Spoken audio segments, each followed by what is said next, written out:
Et pour plus d'éclaircissements, nous avons le plaisir d'avoir en ligne son Excellence, Monsieur l'ambassadeur Hissène Haridi, l'ex-adjoint du ministre des Affaires étrangères. Monsieur l'ambassadeur, bonjour et bienvenue avec nous. Bonjour, monsieur, dame, merci beaucoup. Bonjour. Bonjour. Monsieur l'ambassadeur, effectivement, la situation témoigne encore une fois à Gaza d'une escalade de la situation à un moment où les deux parties, le Hamas et Israël, envisagent de rester autour de la table des négociations dans une tentative de parvenir à une trêve. Tout d'abord, est-ce que nous avons le droit d'être optimistes et d'espérer à une trêve?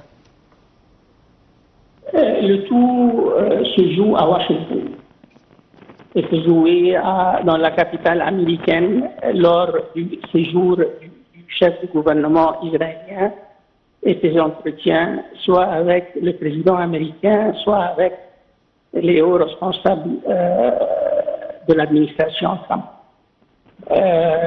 D'un autre côté, répondant à votre question, madame, est-ce qu'on doit être optimiste? Personnellement, j'attends l'annonce d'un accord pour 60 jours, 2 mois, dans lequel les opérations militaires israéliennes dans la bande de Gaza seraient suspendues. Faute d'une telle annonce officielle de la part, premièrement, de la Maison-Blanche, deuxièmement, du gouvernement israélien, troisièmement, de la part des médiateurs, moi, je resterai sur mes gardes et je ne dirai pas si je suis optimiste ou pessimiste.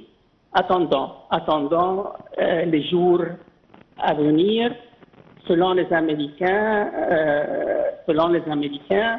les responsables de l'administration américaine, un tel accord pourrait se sceller cette semaine ou au plus tard dans 2 semaines. Alors attendons, madame, moi je préfère attendre et je préfère ne pas de faire de pronostics sur ça. Monsieur l'ambassadeur, bonjour. Bonjour, monsieur. Quand on parle du conflit israélo-palestinien, on doit mentionner également le reste de la région, certainement le conflit irano-israélien. Comment voyez-vous ce conflit actuellement et est-ce que on s'attend à une accalmie ou un renouvellement de violence? La question pour moi n'est pas le renouvellement de violence, car la violence est toujours là, est toujours présente, toujours menace les Palestiniens, soit à Gaza, soit en Cisjordanie. Mais oui, la question principale est la suivante,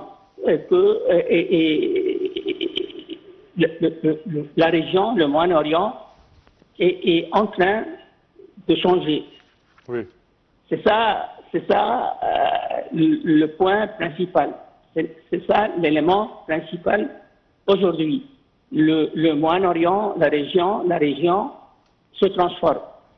Et se transforme de quoi à quoi? Alors c'est ça à débattre entre nous. Et dans ce contexte-là, je m'arrête sur pour parler que le chef du gouvernement israélien a eu dans la capitale américaine oui, cette semaine. Et moi je pense, mon avis personnel, et les traits principaux de cet Proche-Orient transformé a été arrêté durant ces discussions, durant ces pourparlers. Et la situation à Gaza et l'accord, une trêve ou pas une trêve dans la bande de Gaza est un élément, des éléments de cette transformation-là. Et ce n'est pas l'élément principal. Ça, c'est comment je vois les choses, monsieur. Parfait. Monsieur l'ambassadeur Hissène Haridi, je tiens à vous remercier énormément. Merci beaucoup, monsieur. Merci à vous. Je répète que vous êtes ancien ministre adjoint aux Affaires étrangères.